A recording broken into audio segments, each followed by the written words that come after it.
Nós estamos vivendo num tempo chamado pós-modernidade, é um tempo de relativos.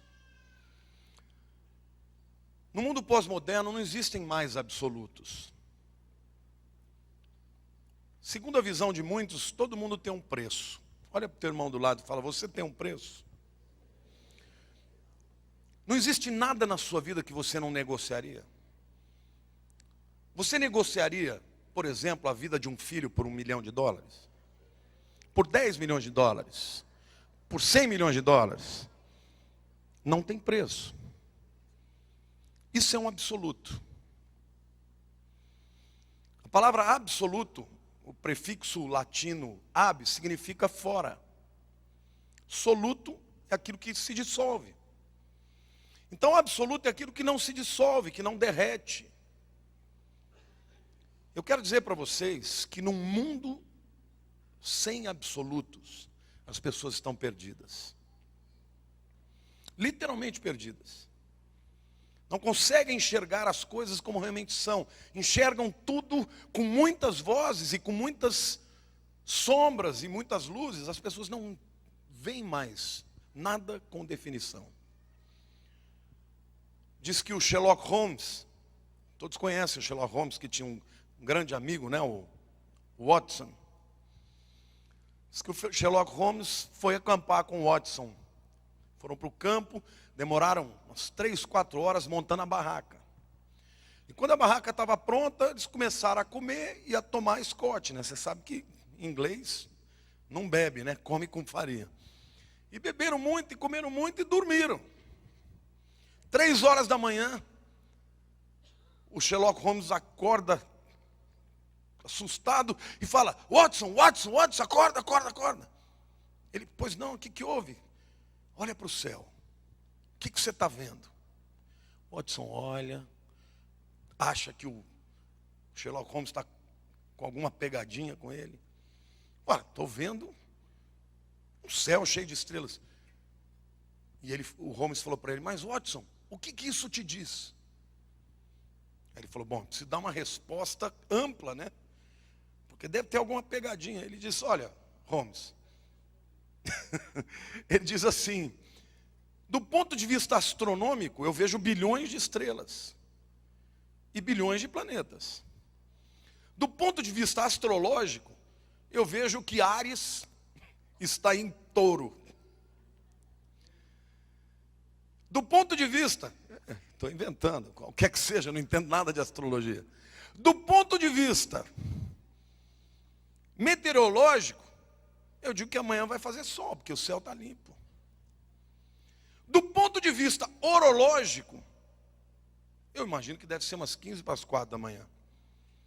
Do ponto de vista teológico, eu vejo que Deus é tão grande e a gente é tão pequeno.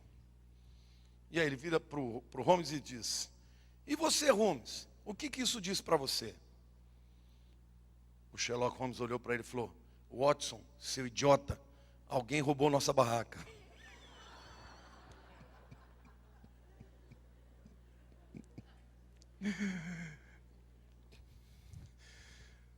Num mundo de tantas visões, de tantos relativos, as pessoas já não conseguem enxergar a verdade pura e simples. É ou não é verdade?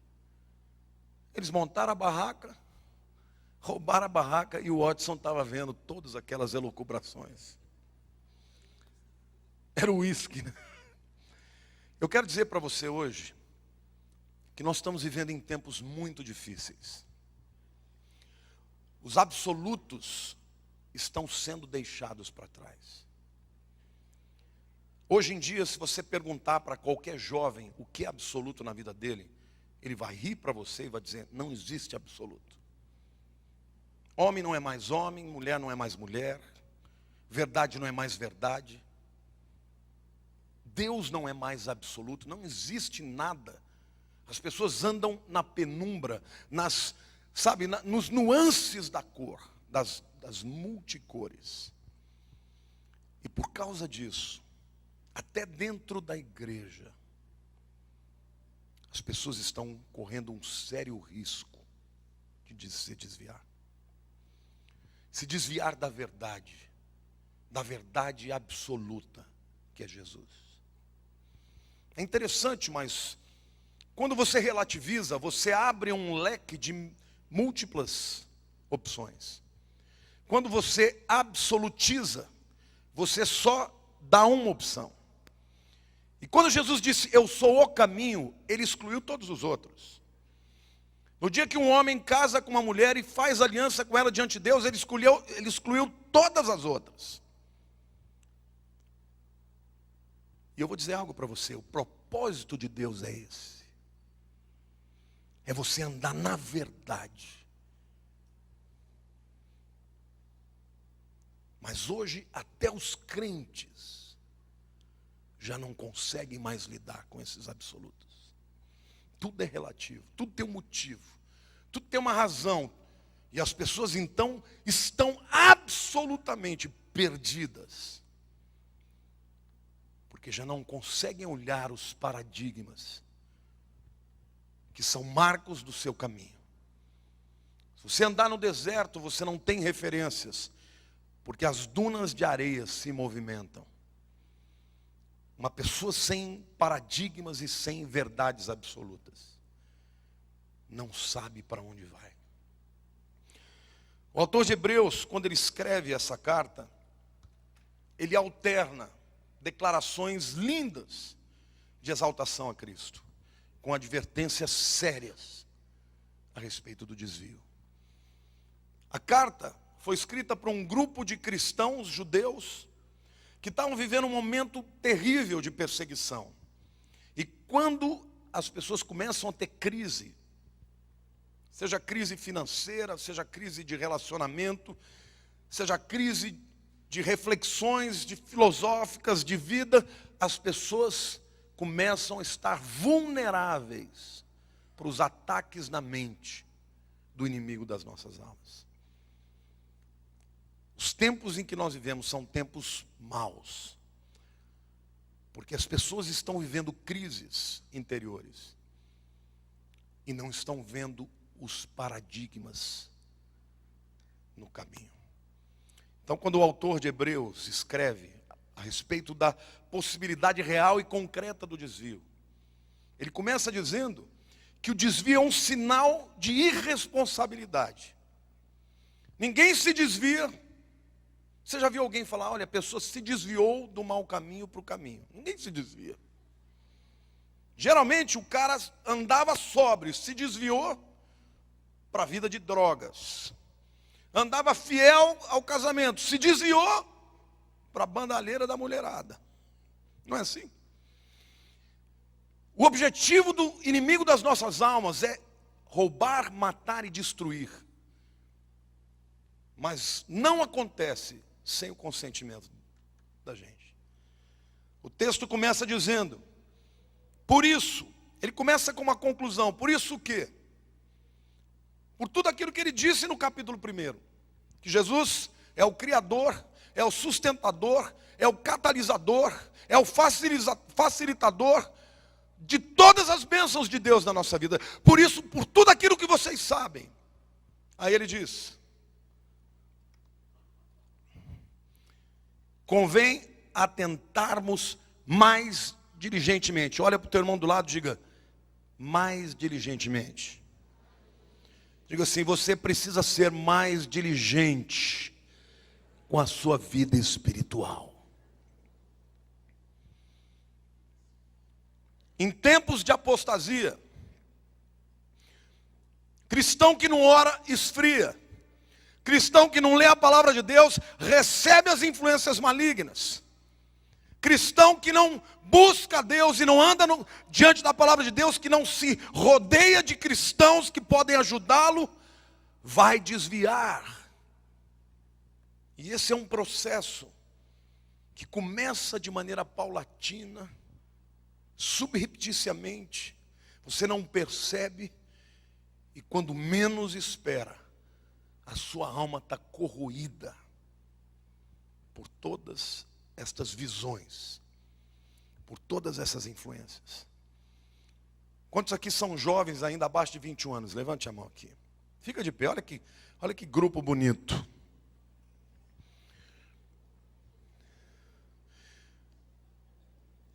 Vou falar uma coisa para vocês. Eu já vivi, acho que mais do que o dobro do que a maioria aí. Acho não, se abaixo de 21 já vivi mais, com certeza. Mais do que o dobro. Estou com 52. Todos os jovens da minha idade que entregaram a vida para Jesus e andaram direito, estão prosperando em tudo na vida. Eu não conheci nenhum que levou Jesus a sério, que a vida está sendo destruída. Mas eu conheço muitos amigos meus que tiveram a oportunidade que eu tive de entregar a vida para Jesus e que tomaram outros caminhos. Casamentos destruídos, filhos nas drogas. Profissionalmente, a vida destruída porque o inimigo vem para roubar, matar e destruir. Jesus veio para te abençoar. Jovem, toma posição. Eu vou servir a Jesus a despeito das tentações. Amém ou não? Você pode levantar a mão para o céu e dizer: eu quero isso na minha vida. Daqui 20 anos você vai me dizer: aquele dia eu tomei uma decisão e valeu a pena. Amém? Pode sentar.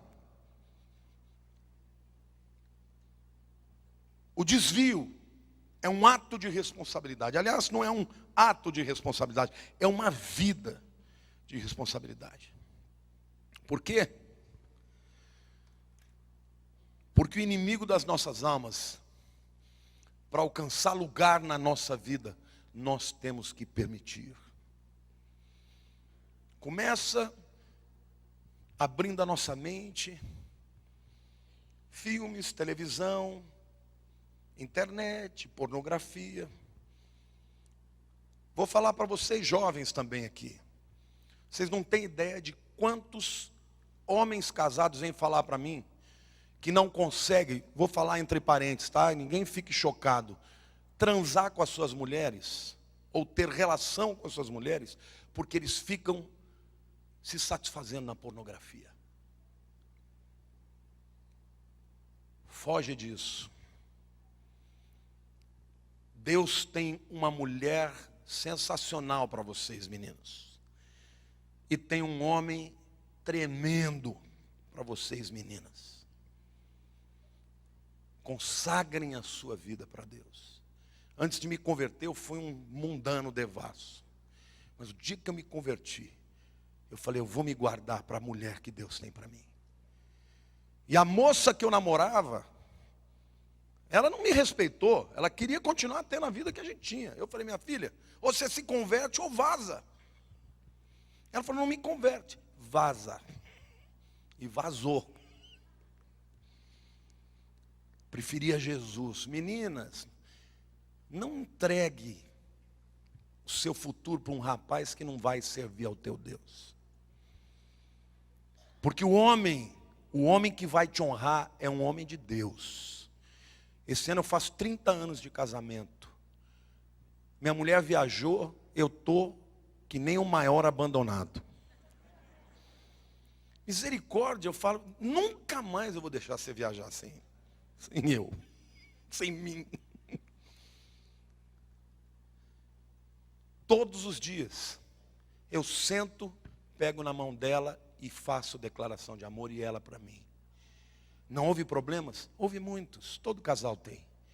Mas nós tínhamos a Deus no nosso lugar. Eu vou dizer para você, hoje, as pessoas não levam mais a Deus a sério, nem dentro da igreja. Nem dentro da igreja. Então é tempo de abrir os olhos. Porque os relativos, estou vendo a Nídia aqui, a Nídia foi a primeira pessoa que me apresentou a pós-modernidade. A pós-modernidade é isso. Nada mais é absoluto, tudo é relativo, tudo está em movimento. Mas eu quero te dizer que o nosso Deus é imutável. E nós precisamos tomar posição. Eu fico com a verdade. E a verdade só tem uma. É Jesus, o meu Senhor, o meu Salvador. Amém ou não? Toma posição. É hora de tomar posição. Desviar é uma vida de irresponsabilidade. Paulatinamente eu vou cedendo. Eu vou relativizando. Eu vou me comprometendo. Existe uma palavra no inglês que é interessante, compromising. Eu vou, não me comprometendo num bom sentido, mas eu vou cedendo. ceda um pouquinho aqui, outro pouquinho ali. Eu li nesse julho um livro chamado de Cristãos Ateístas. São cristãos professos, mas vivem como se Deus não existisse. Já foram avassalados, dominados por essa mentalidade diabólica do século 21. Você foi chamado por Deus para ser luz no meio das trevas. Se você não tiver o absoluto da palavra de Deus, você vai perder a razão de quem você é. Diz que dois bêbados, dois marinheiros ingleses deixaram o seu navio, entraram num pub e começaram a beber. Beberam. E beberam tanto que eles perderam noção de onde eles estavam. Aí um virou para o outro: onde é que nós estamos, hein? Um virou para o outro: não sei. E de repente entra pelo pub um homem todo fardado, cheio de medalhas de condecoração. E um dos bêbados vira para o cara e fala: ó, cara, onde é que nós estamos, hein? E o oficial ficou indignado, né? Virou para ele e falou assim: você sabe quem eu sou? O bêbado virou para o outro e falou: ih, estamos ferrados. Nós não estamos sabendo onde nós estamos e ele não sabe nem quem ele é.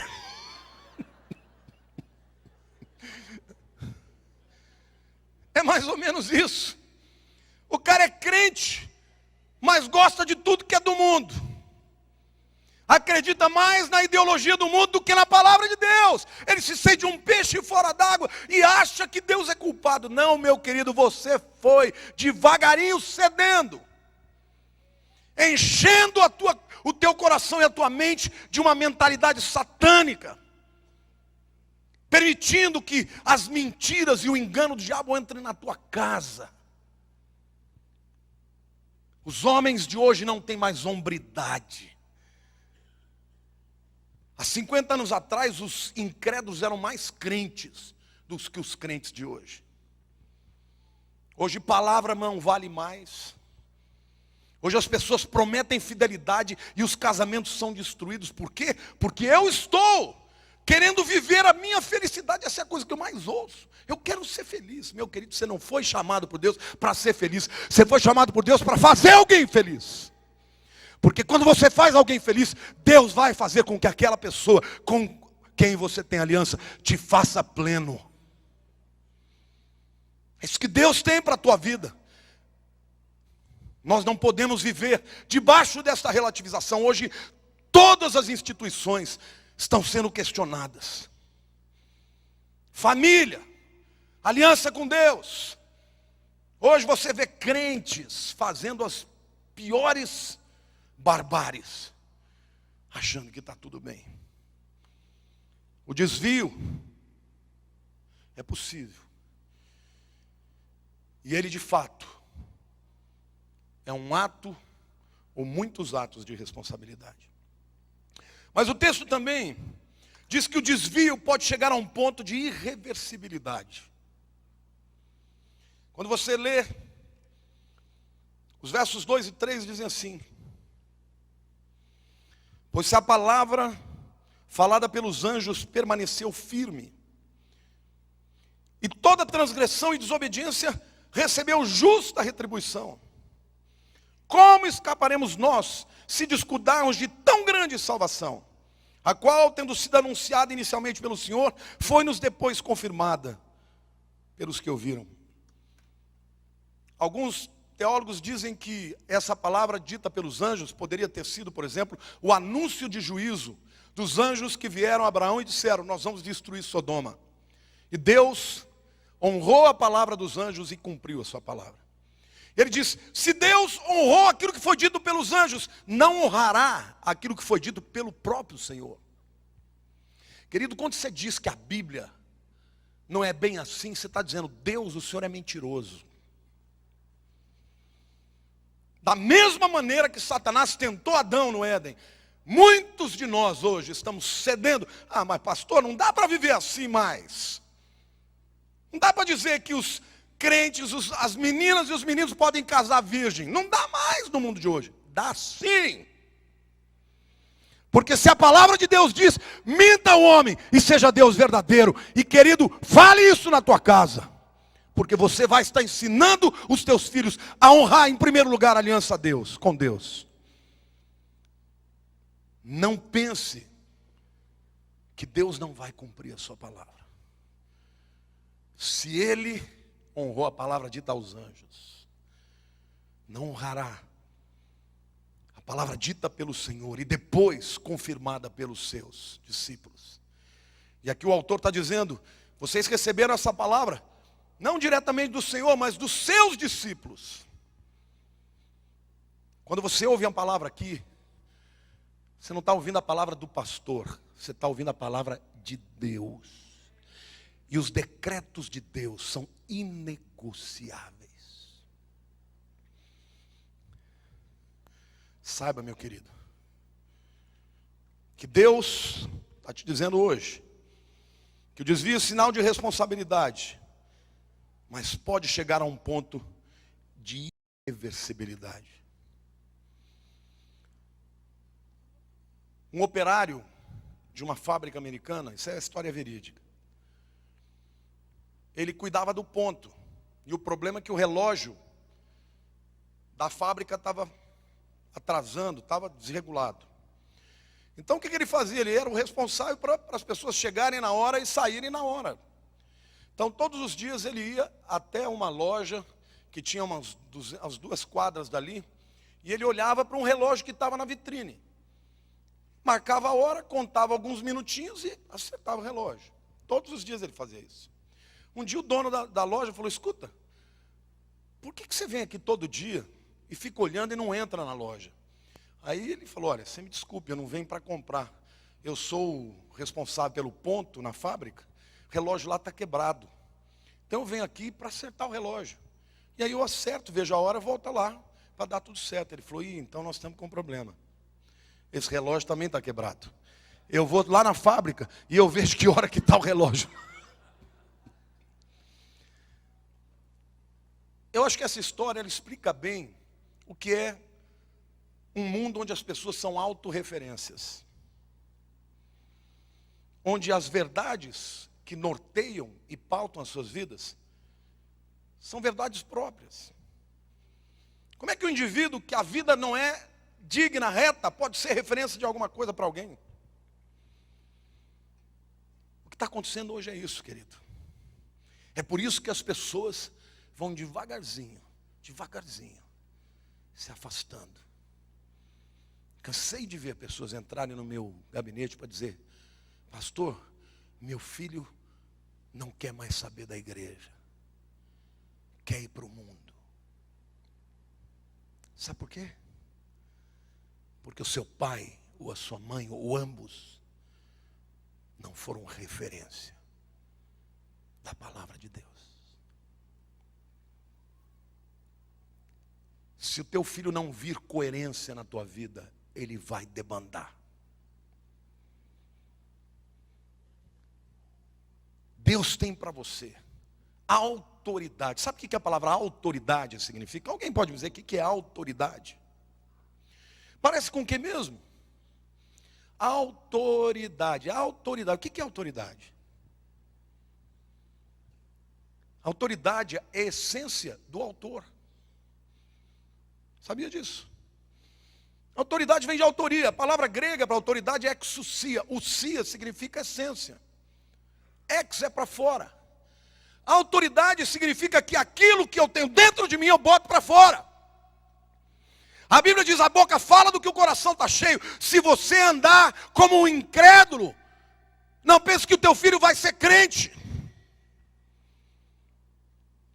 Está provado que a maior referência que as mães provém segurança de amor. Os pais dão a visão de mundo. Você já reparou como as mães seguram os filhos voltadas para si, né? As mães são a nossa segurança de amor. O pai bota o filho no cangote e apresenta o mundo. Aquilo que foi importante para você como pai, será para os seus filhos. Então você tem que ser referência, não autorreferência, mas referência da palavra de Deus. Eu acerto os meus ponteiros, não com o relógio quebrado da fábrica e nem da loja, mas com o relógio de Deus. Ele é o meu Senhor, Ele é aquele que dirige a minha vida e os meus passos. Amém ou não? O desvio pode ser irreversível. E Deus falou comigo, diga ao meu povo. Porque hoje a igreja vive de entretenimento. As pessoas querem ir para o culto para ouvir uma palavra gostosa que vai aquecer a alma, mas não vai salvar as suas vidas. Que adiantará o homem ganhar o mundo inteiro e perder a sua alma? Hoje, ninguém fala mais de inferno. Existem até aqueles pregadores universalistas que dizem, não, Jesus morreu por todo mundo, vai todo mundo para o céu. Querido, Jesus falou mais do inferno do que do céu.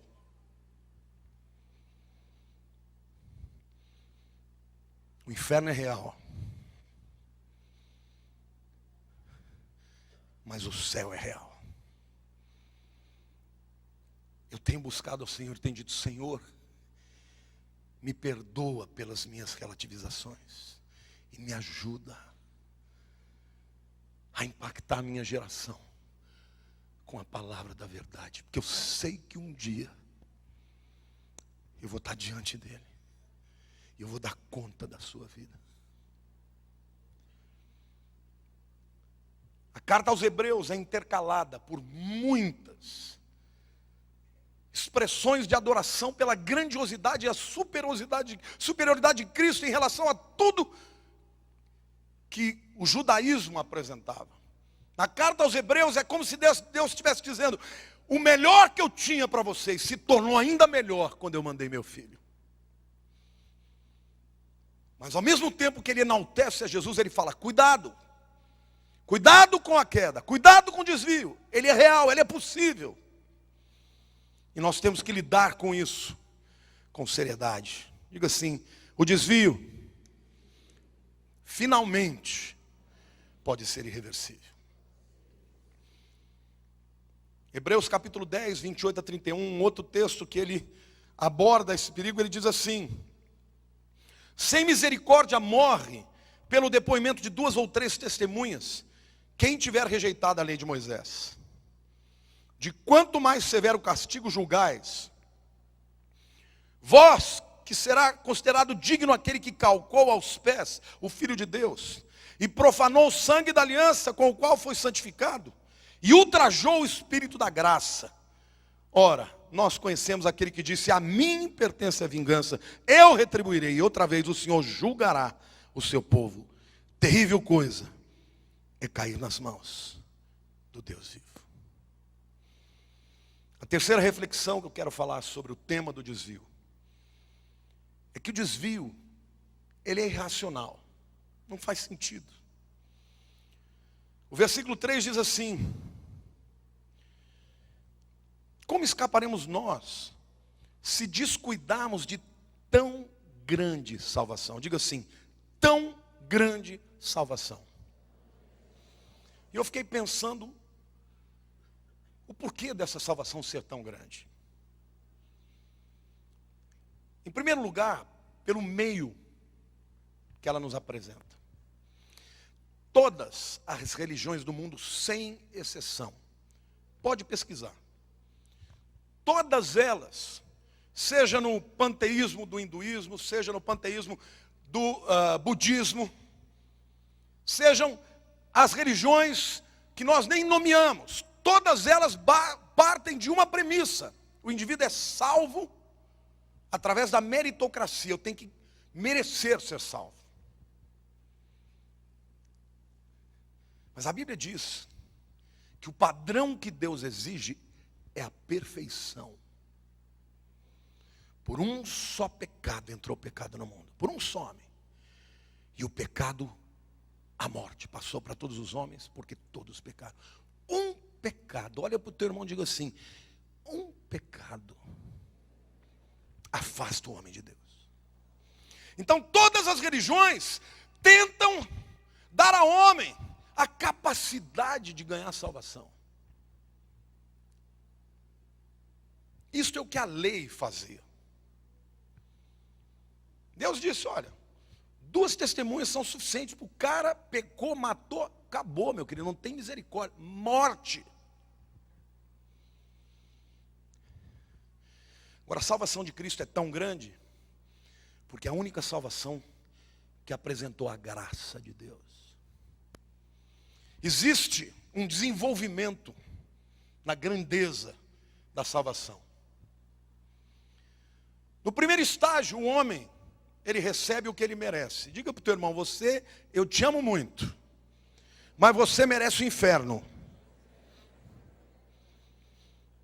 Você nunca traiu ninguém? Quem nunca traiu a esposa? Levante a mão.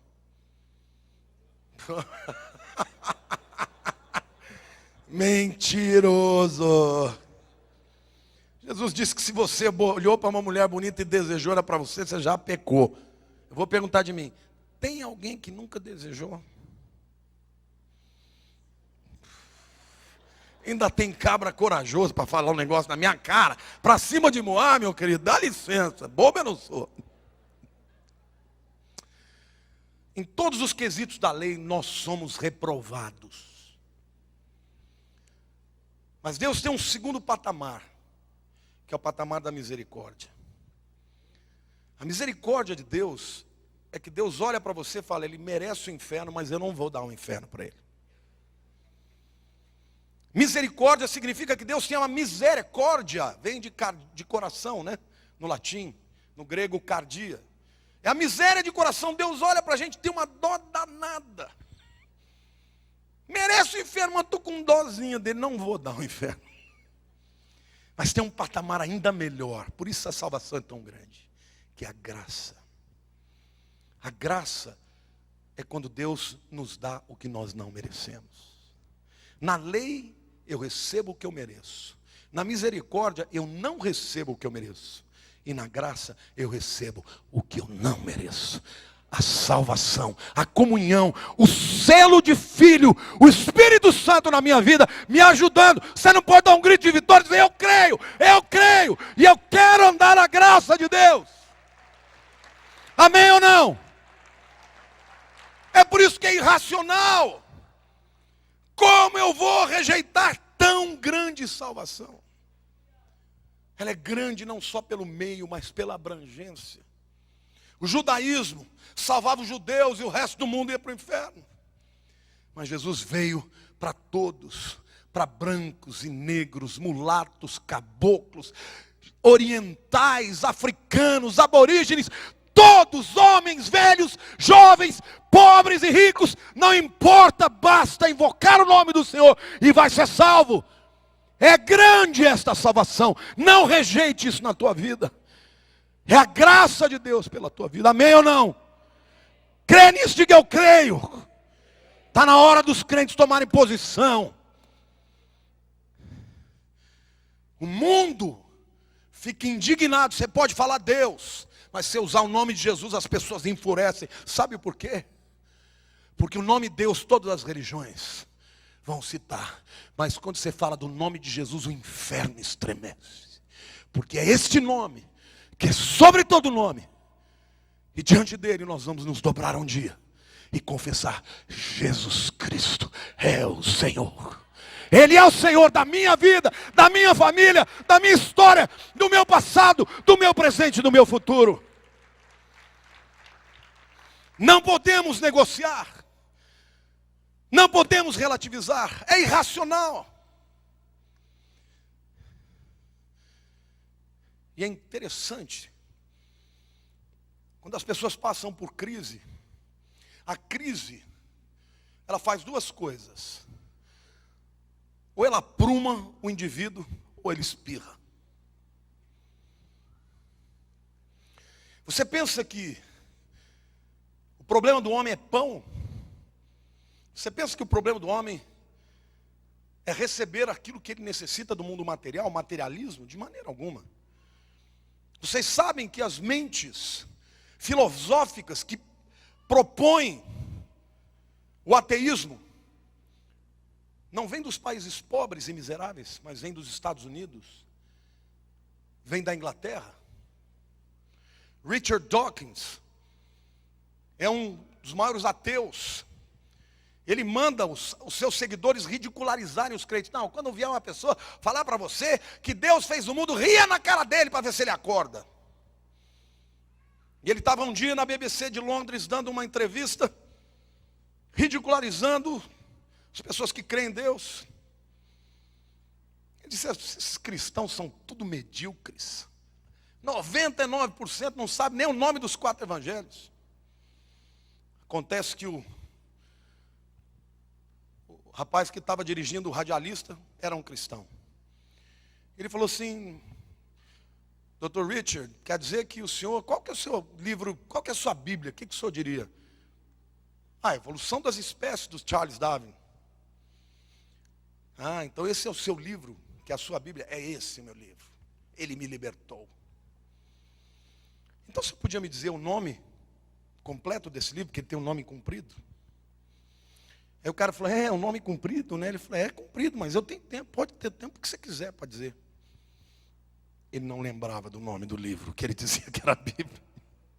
No dia seguinte, saiu em todos os jornais: um péssimo dia para o ateísmo. O ateísmo é irracional. Uma vida sem Deus é irracional. Não é o contrário. Existe uma lei filosófica que diz que a lei da não contrariedade. Como é que pode o nada produzir vida? Como é que pode a matéria produzir seres morais que têm consciência de bem e mal, de certo e errado? Como é que pode o caos promover organização? O mundo que está rejeitando a Deus é um mundo que se tornará insuportável de ser vivido. Eu li sobre o testemunho de um missionário que foi a um desses países do Oriente. E o chamado dele é para trabalhar com crianças que são abusadas por pedófilos. E ele chegou ao ponto de resgatar uma menina de 18 meses, que já estava nua, para ser deflorada por um americano que tinha pago milhares de dólares para fazer essa abominação. Isto é o que é um mundo sem Deus. É irracional e é demoníaco. Você tem a resposta de Deus. Toma tenência, meu irmão. Toma tenência. Seja crente de verdade. Deixa Deus te usar. Seja a luz do mundo. Seja sal da terra. Não se apequene diante dos ímpios. Diante daqueles que riem da sua fé. Eles vão dar conta um dia. Fale da sua fé. Fique firme na sua fé. Porque hoje, Satanás está rodeando, rugindo, buscando a quem possa tragar. Porque ele sabe que seus dias são contados. Você que é pai, que ainda tem filho em adolescência ou na infância, interceda pelos seus filhos. Eu estou intercedendo, eu pego meu neto no colo e eu declaro: você será um profeta do Altíssimo. Ninguém vai tocar em você, porque o sangue do Cordeiro está sobre a sua vida. Não abra as portas da sua casa para que o diabo entre e cirande na tua vida. E tenha autoridade. Toma posição, meu irmão. Pai, você é o sacerdote da sua casa. Não seja frouxo. Não seja frouxo, toma posição. Tem pai que quer ser amiguinho do filho. Deus não te chamou para ser amigo do teu filho. Deus chamou para ser pai dele. Amigo ele só vai ter muitos, mas pai só vai ter um. Mãe só vai ter uma. Tome posição. Porque pode até ser difícil num primeiro momento. Às vezes retomar, né? Quando a vida inteira você não deu exemplo, começar a querer dar, o teu filho já jogar na tua cara. Você fala: é verdade, mas eu me arrependi. E Jesus mudou minha vida e eu ainda sou teu pai. E Deus vai fazer uma história nova na tua vida. Você crê nisso? Diga: eu creio. Diga: eu quero isso na minha vida, eu vou resgatar a minha família.